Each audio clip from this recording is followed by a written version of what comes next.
1 Kings chapter 7. Now Solomon was building his own house 13 years, and he finished all his house. He built the house of the forest of Lebanon.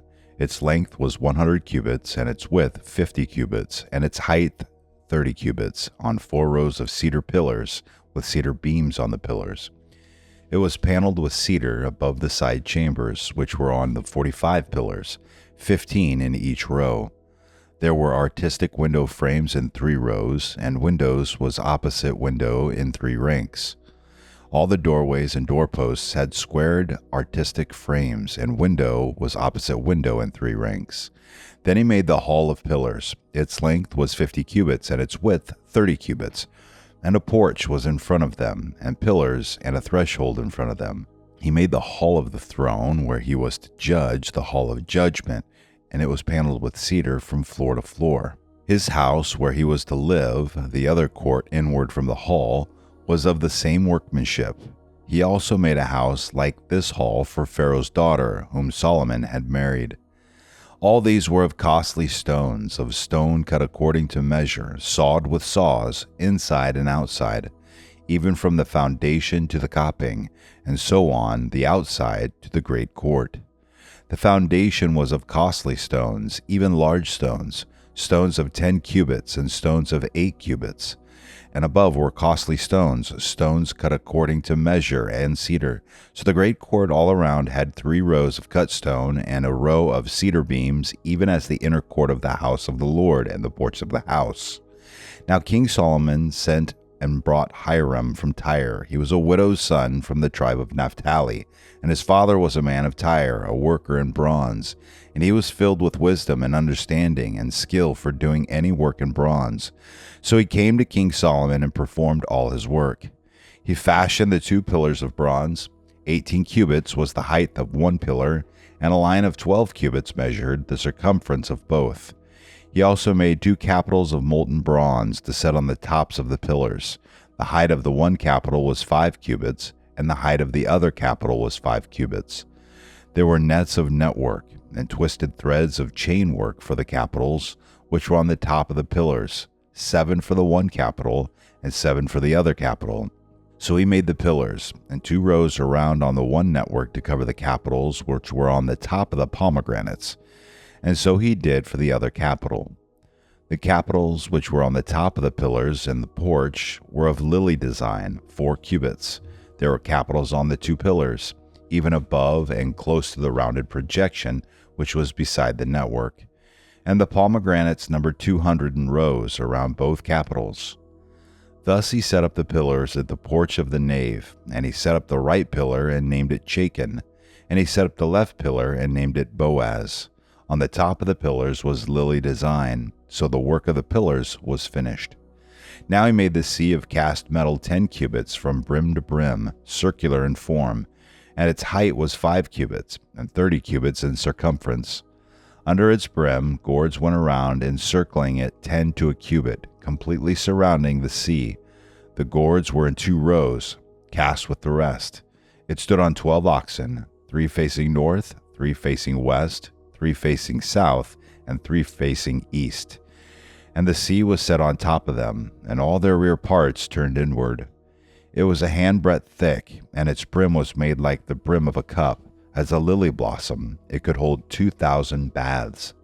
Then he made the 10 stands of bronze. The length of each stand was 4 cubits, and its width 4 cubits, and its height 3 cubits. This was the design of the stands. They had borders, even borders between the frames. And on the borders which were between the frames were lions, oxen, and cherubim. And on the frames there was a pedestal above, and beneath the lions and oxen were wreaths of hanging work. Now each stand had 4 bronze wheels with bronze axles, and its 4 feet had supports. Beneath the basin were cast supports with wreaths at each side. Its opening inside the crown at the top was a cubit, and its opening was round like the design of a pedestal, 1.5 cubits. And also on its opening there were engravings, and their borders were squared, not round. The 4 wheels were underneath the borders, and the axles of the wheels were on the stand. And the height of a wheel was 1.5 cubits. The workmanship of the wheels was like the workmanship of a chariot wheel. Their axles, their rims, their spokes, and their hubs were all cast. Now there were 4 supports at the 4 corners of each stand. Its supports were part of the stand itself. On the top of the stand there was a circular form, half a cubit high, and on the top of the stand its stays and its borders were part of it. He engraved on the plates of its stays and on its borders cherubim, lions, and palm trees according to the clear space on each, with the wreaths all around. He made the 10 stands like this. All of them had 1 casting, 1 measure, and 1 form. He made 10 basins of bronze. 1 basin held 40 baths. Each basin was 4 cubits, and on each of the 10 stands was 1 basin. Then he set the stands, 5 on the right side of the house, and 5 on the left side of the house. And he set the sea of cast metal on the right side of the house, eastward toward the south. Now Hiram made the basins and the shovels and the bowls. So Hiram finished doing all the work which he performed for King Solomon in the house of the Lord. The 2 pillars and the 2 bowls of the capitals which were on the top of the 2 pillars, and the 2 networks to cover the 2 bowls of the capitals which were on the top of the pillars, and the 400 pomegranates for the 2 networks, 2 rows of pomegranates for each network to cover the 2 bowls of the capitals which were on the tops of the pillars, and the 10 stands with the 10 basins on the stands, and the 1 sea and the 12 oxen under the sea, and the pails and the shovels and the bowls, even all these utensils which Hiram made for King Solomon in the house of the Lord were of polished bronze. In the plain of the Jordan the king cast them, in the clay around between Succoth and Zarethan. Solomon left all the utensils unweighed because there were too many. The weight of the bronze could not be ascertained. Solomon made all the furniture which was in the house of the Lord, the golden altar and the golden table in which was the bread of presence, and the lampstands, 5 on the right side and 5 on the left, in front of the inner sanctuary, of pure gold, and the flowers and the lamps and the tongs of gold, and the cups and the snuffers and the bowls and the spoons and the fire pans of pure gold, and the hinges both for the doors of the inner house, the most holy place, and for the doors of the house, that is, of the nave, of gold.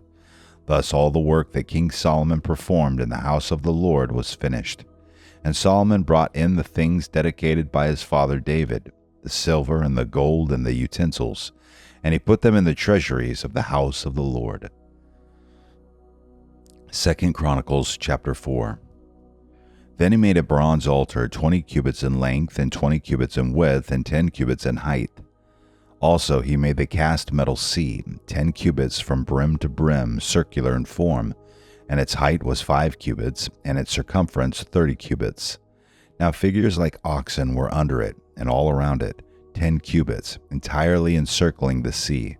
The oxen were in 2 rows, cast in 1 piece. It stood on 12 oxen, 3 facing north, 3 facing west, 3 facing south, and 3 facing east, and the sea was set on top of them, and all their hindquarters turned inwards. It was a handbreadth thick, and its brim was like the brim of a cup, like a lily blossom. It could hold 3,000 baths. He also made 10 basins in which to wash, and he set 5 on the right side and 5 on the left to rinse things for the burnt offerings, but the sea was for the priests to wash in. Then he made the 10 golden lampstands in the way prescribed for them, and he set them in the temple, 5 on the right side and 5 on the left. He also made 10 tables and placed them in the temple, 5 on the right side and 5 on the left. And he made 100 golden bowls.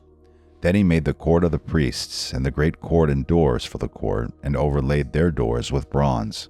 He set the sea on the right side of the house toward the southeast. Hiram also made the pails, the shovels, and the bowls. So Hiram finished doing the work which he performed doing for King Solomon in the house of God, the 2 pillars, the bowls, and the 2 capitals on top of the pillars, and the 2 networks to cover the 2 bowls of the capitals which were on top of the pillars, and the 400 pomegranates for the 2 networks, 2 rows of pomegranates for each network to cover the 2 bowls of the capitals which were on the pillars. He also made the stands, and he made the basins on the stands, and the 1 sea with the 12 oxen under it, the pails, the shovels, the forks, and all its utensils. Hiram and Be made of polished bronze for King Solomon for the house of the Lord. On the plain of the Jordan, the king cast them in the clay ground between Succoth and Zereda. Thus Solomon made all these utensils in great quantities, for the weight of the bronze could not be found out. Solomon also made all the things that were in the house of God, even the golden altar, the tables with the bread of the presence on them, the lampstands with their lamps of pure gold, to burn in front of the inner sanctuary in the way prescribed, the flowers, the lamps, and the tongs of gold, of purest gold, and the snuffers, the bowls, the spoons, and the firepans of pure gold, and the entrance of the house, its inner doors, for the Holy of Holies, and the doors of the house, that is, of the nave, of gold.